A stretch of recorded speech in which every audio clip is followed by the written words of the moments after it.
Hi all. Almost 28 years ആയിട്ട് release ആവുന്ന ഒരു മാങ്ക ഇപ്പോഴും റെക്കോർഡ്സ് ബ്രേക്ക് ചെയ്യുക എന്ന് പറഞ്ഞാൽ നിങ്ങൾക്ക് വിശ്വസിക്കാൻ പറ്റുമോ? യെസ്, ഞാൻ വൺ പീസിനെ കുറിച്ച് തന്നെയാണ് പറഞ്ഞു വരുന്നത്. വൺ പീസ് ഇനി ഏതാണ്ട് 20 മില്യൺ കോപ്പീസും കൂടെ സെയിൽ ആയി കഴിഞ്ഞാൽ സൂപ്പർമാൻ്റെ റെക്കോർഡ് ബ്രേക്ക് ചെയ്യും. സോ നമ്മൾ ഇന്നത്തെ വീഡിയോയിൽ മാങ്ക വേൾഡിൽ തന്നെ വലിയൊരു മൈൽ സ്റ്റോൺ ആകാൻ പോകുന്ന കാര്യത്തിനെ കുറിച്ചാണ് സംസാരിക്കുന്നത്. നമുക്ക് എല്ലാവർക്കും അറിയാം, One Piece 1997 legendary manga artist ആയിട്ടുള്ള ഇച്ചിറോ ഓഡ ക്രിയേറ്റ് ചെയ്ത ഒരു സ്റ്റോറിയാണെന്നുള്ളത്. വൺ പീസ് ഇപ്പോഴും അതിന്റെ ജേർണി കണ്ടിന്യൂ ചെയ്തുകൊണ്ടിരിക്കുകയാണ്. സോ ഈ ഒരു 28 വർഷത്തിനുള്ളിൽ One Piece almost 500+ million copies സെയിലായി. അത് തന്നെ വലിയൊരു അച്ചീവ്മെന്റ് ആണ്. കാരണം കുറച്ചു കാലം മുന്നേ ഒക്കെ ഈ മാങ്ക എന്ന് പറയുന്ന ഈ ഒരു മീഡിയം ജപ്പാനിൽ മാത്രമായിരുന്നു അതിനൊരു പോപ്പുലാരിറ്റി ഉണ്ടായിരുന്നത്. എന്നാൽ ഇന്നത്തെ ഈ ഒരു കാലത്ത് വേൾഡ് വൈഡ് ഇതിനൊരു പോപ്പുലാരിറ്റി കിട്ടി തുടങ്ങിയിട്ടുണ്ട്. സോ സൂപ്പർമാൻ എടുത്ത് നോക്കിക്കഴിഞ്ഞാൽ നമുക്കറിയാം, ഡി സിയുടെ തന്നെ വൺ ഓഫ് ദി ലെജൻഡറി ക്യാരക്ടറാണ് സൂപ്പർമാൻ. അതുപോലെ തന്നെ ഓൾമോസ്റ്റ് 85+ ഇയേഴ്സ് ആയി സൂപ്പർമാന്റെ ഈ ഒരു കോമിക് സീരീസ് ഇറങ്ങാൻ തുടങ്ങിയിട്ട്. സോ വൺ പീസിനെ സംബന്ധിച്ചിടത്തോളം ഇതൊരു ചെറിയ അച്ചീവ്മെന്റ് അല്ല, വലിയൊരു സംഭവം തന്നെയാണ്.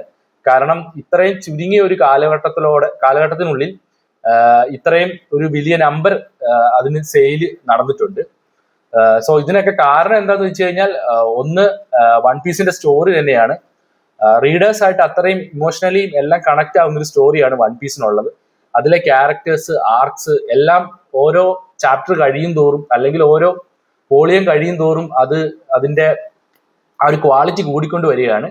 പിന്നെ 28 വർഷമായിട്ട് ഇച്ചിറോ ഓഡ എന്ന ഈ ഒരു ഗോട്ട് നമുക്ക് പറയാം. അദ്ദേഹം 28 വർഷമായിട്ട് ആ ഒരു ക്വാളിറ്റി, ആ ഒരു ആ ഒരു ഓരോ ചാപ്റ്റർ ചെയ്യുമ്പോഴും ഉള്ള ആ ഒരു ക്വാളിറ്റി കൂട്ടിക്കൂട്ടി വന്നുകൊണ്ടിരിക്കുകയാണ്. അതൊക്കെ തന്നെയാണ് ഇതിന് മെയിൻ ഒരു കാരണം. സോ വൺ പീസ് ഈ ഒരു സൂപ്പർമാന്റെ കോമിക്സിനെ ബ്രേക്ക് ചെയ്യാൻ ജസ്റ്റ് 20 മില്യൺ കോപ്പീസും കൂടെ ഉള്ളതെന്നാണ് ഓൺലൈനിൽ റിപ്പോർട്ട്സ് എല്ലാം കാണുന്നത്. സോ ഇത് നടക്കുകയാണെങ്കിൽ വലിയൊരു ഹിസ്റ്ററി ആയിരിക്കും ഈ ഒരു കോമിക് വേൾഡിൽ നടക്കാൻ പോകുന്നത്. മാങ്കേനെ സംബന്ധിച്ചിടത്തോളം വലിയൊരു മൈൽ സ്റ്റോൺ ആയിരിക്കും ഇത്. സോ നിങ്ങൾ എന്താണ് വിചാരിക്കുന്നത്? സൂപ്പർമാൻ ഈ ഒരു പൊസിഷൻ, സൂപ്പർമാന്റെ കോമിക്സ് അത് തന്നെ ഹോൾഡ് ചെയ്യുകയോ അതോ വൺ പീസ് ബ്രേക്ക് ചെയ്യുകയോ? സോ നിങ്ങളുടെ അഭിപ്രായം എന്താണെങ്കിലും വീഡിയോയുടെ താഴെ കമന്റ് ചെയ്യാൻ മറക്കരുത്.